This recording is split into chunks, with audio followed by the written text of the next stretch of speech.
Do you ever feel like you are going through life lost, or perhaps that there isn't a meaning associated with your life? Do you wake up sometimes depressed and kind of feeling like you don't really know where you're going? Well, if so, this video is for you. I completely understand what this situation is like.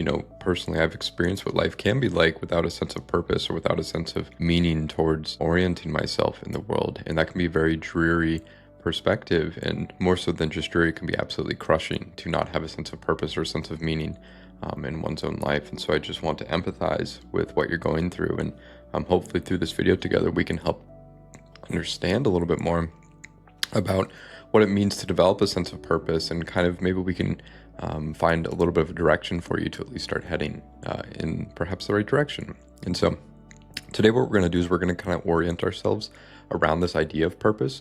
We're going to talk about some of Carl Jung's ideas. So Carl Jung was a psychiatrist in the 20th century. He's very foundational in a lot of psychological thought that we have today. And so we're going to kind of dive into some of his ideas to maybe see if we can orient ourselves and understand a little bit about what his thoughts are around the human experience, and perhaps how we can take some of these ideas into our modern life today.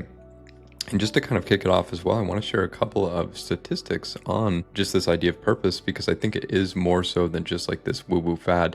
I really do think that there is some deep understanding when it comes to cultivating a sense of purpose. So studies have revealed that having a strong sense of purpose can increase longevity.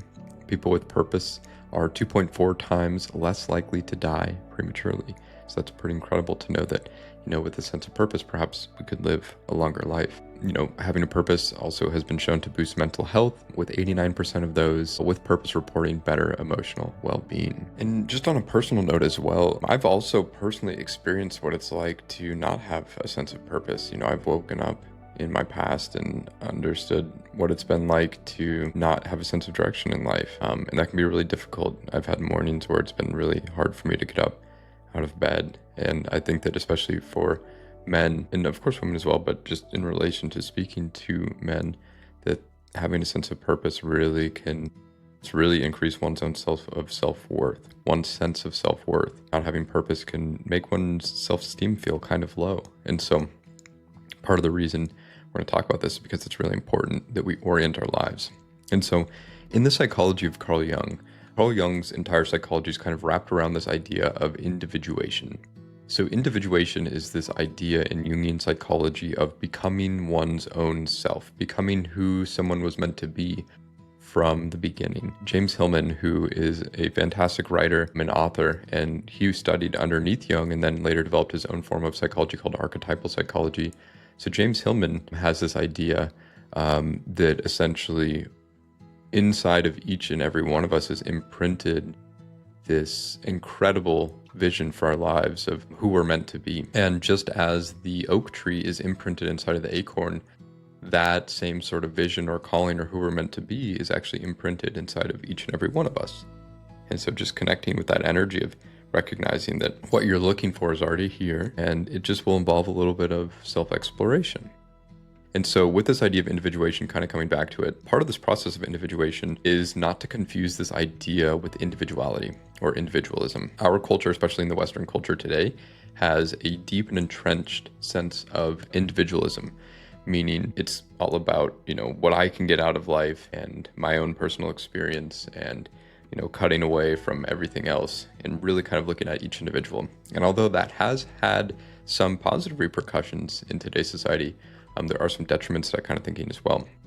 And so we're not here to confuse individuation with individualism. Those are two separate concepts.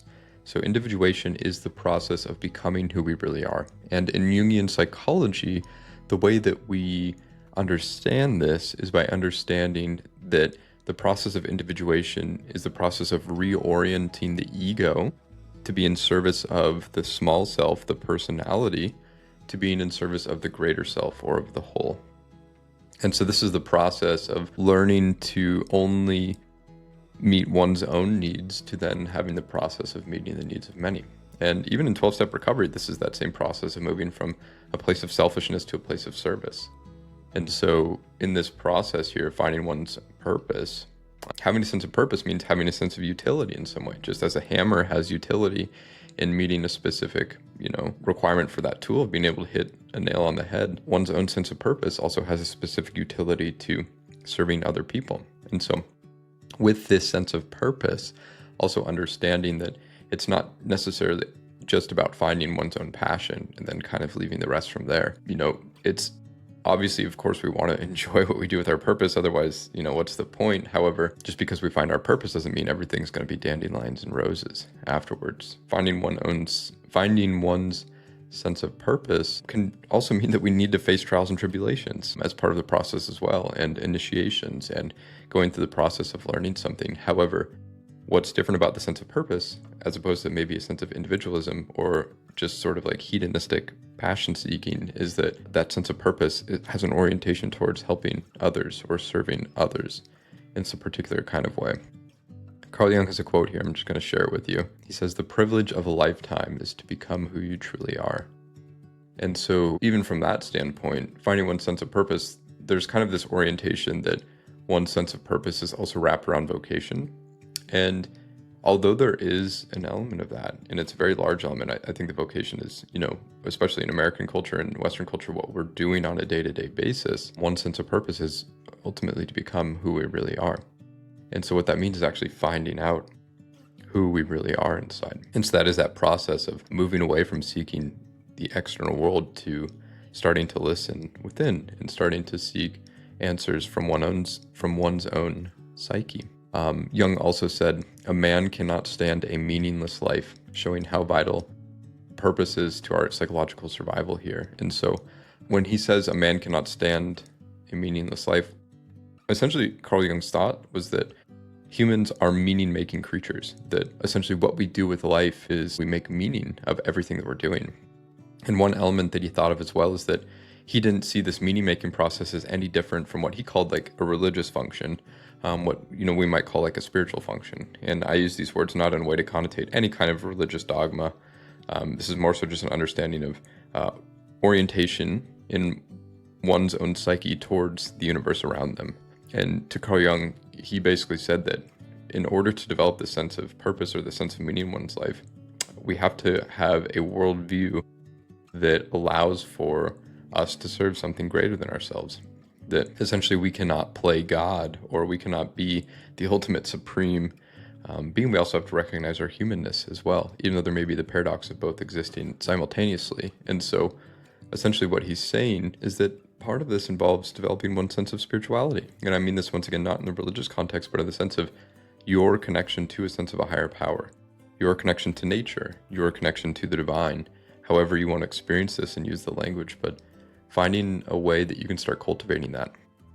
And some practical ways to even start tapping into some of this stuff are, one, first and foremost, meditation. Meditation, hands down, is one of the easiest and most simple ways that we can connect with our sense of purpose, or even starting to look inward by, shutting off the focus from the outside world, and by coming back in, focusing on the breath, we can reconnect to, or at least reorient and start looking inside. We can start shifting our perspective from this outside world seeking to start looking within for some answers. For Jung, he saw purpose in life as inherently spiritual, that the one and the two can't really go without each other, because to recognize one's sense of purpose, once again, is to recognize one's sense in service of the collective in some way.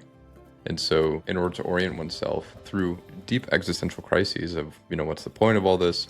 Do I even matter? Is there something higher? That developing one sense of spirituality can help with cultivating one sense of purpose as well. For me personally, this connection comes through cultivating a sense of presence and meditation, and also connecting to nature. These are kind of backwards ways of sort of saying that if you want to find out what you're supposed to do in the world, go retreat from the world and find out who you really are for a little bit. Go on a camping trip, go for a walk, go to the woods, go into a meditation hall, listen to a guided meditation on YouTube. Start going within and start listening, because what you're seeking for is already here. You just have to develop the ear to listen for it. And then really this process is the process of reorienting oneself, again, to go back into and to find the true self and to have a communion with that, to ask something higher than oneself, what am I doing here? And then listening and waiting for it to be revealed. And then having the courage and the discipline to enact whatever message has come through. And so that's sort of, for at least me, what gives me a sense of meaning and purpose is knowing that I'm doing something on a day-to-day basis that's helping the collective in some way.